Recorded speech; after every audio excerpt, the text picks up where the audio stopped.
प्रदेश के शराब घोटाले में हुई कवासी लखमा की गिरफ्तारी पर कांग्रेस के चुप्पी और चैतन्य बघेल की गिरफ्तारी पर मचे बवाल पर भाजपा ने सवाल खड़ा कर दिया है। भाजपा ने कांग्रेस पर आदिवासियों की अनदेखी का आरोप लगाया तो कांग्रेस ने इसको बदलापुर की राजनीति करार देते हुए कहा कि अगर उन्होंने ऐसी राजनीति की होती तो भाजपा के तमाम नेता जेल में होते। कांग्रेस की आपदा को भाजपा ने कैसे अवसर बनाया, कैसे एक ही तीर से दो शिकार किए, देखिए एक खास रिपोर्ट।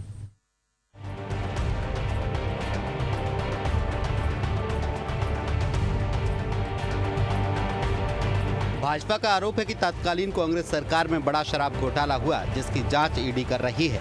शराब घोटाले की जांच के दायरे में अब तक कई बड़े नाम आ चुके हैं। कांग्रेस के वरिष्ठ नेता और पूर्व मंत्री कवासी लखमा इस समय जेल में हैं। उनकी गिरफ्तारी के बाद कांग्रेस की ओर से कोई बड़ा विरोध नहीं हुआ, सिर्फ औपचारिक बयानबाजी तक बात सीमित रही।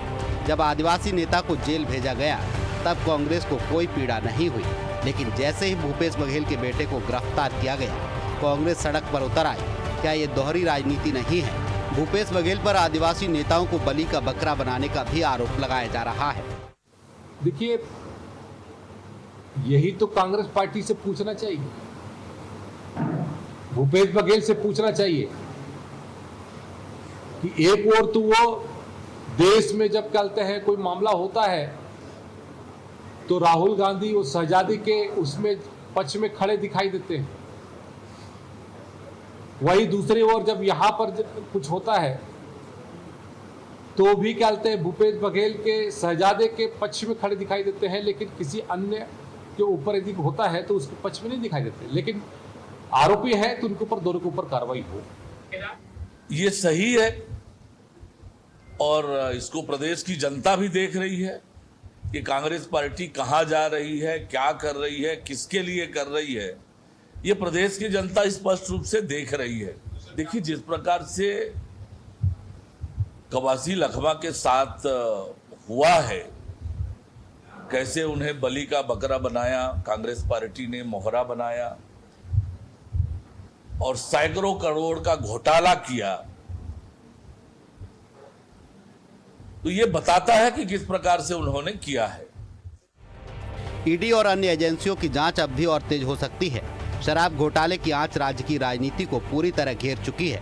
अब देखना होगा कि आगे किन और चेहरों का नाम इस घोटाले में सामने आता है।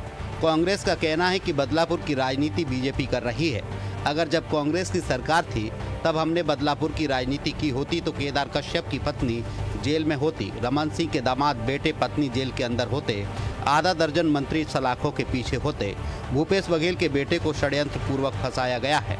गिरफ्तारी के विरोध में आर्थिक नाकेबंदी होगी। देखिए, केदार कश्यप गजनी बने हुए हैं। आत्मावलोकन करें कि किस प्रकार से उनकी पत्नी की जगह उनकी साली परीक्षा दे रही थी।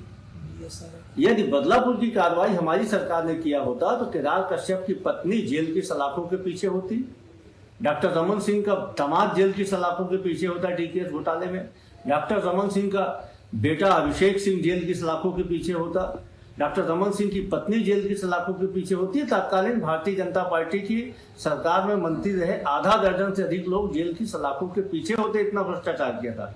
हमारी सरकार ने बदलापुर की कार्रवाई नहीं की। भूपेश बघेल के बेटे को तो षड्यंत्र पूर्वक ईडी को आगे करके फंसाया गया है और कांग्रेस पार्टी और छत्तीसगढ़ की जनता इसको बेहतर तरीके से समझती है। 22 तारीख को आप देखिएगा किस प्रकार से छत्तीसगढ़ की सड़कों पर जनता का हुजूम उमड़ेगा, किस प्रकार से प्रदेश की आर्थिक नाकेबंदी होगी इस गिरफ्तारी के विरोध। फिलहाल कवासी लखमा की चुप्पी और चैतन्य बघेल की गिरफ्तारी पर आक्रोश के इस राजनीतिक विरोधाभास ने कई सवाल खड़े कर दिए हैं।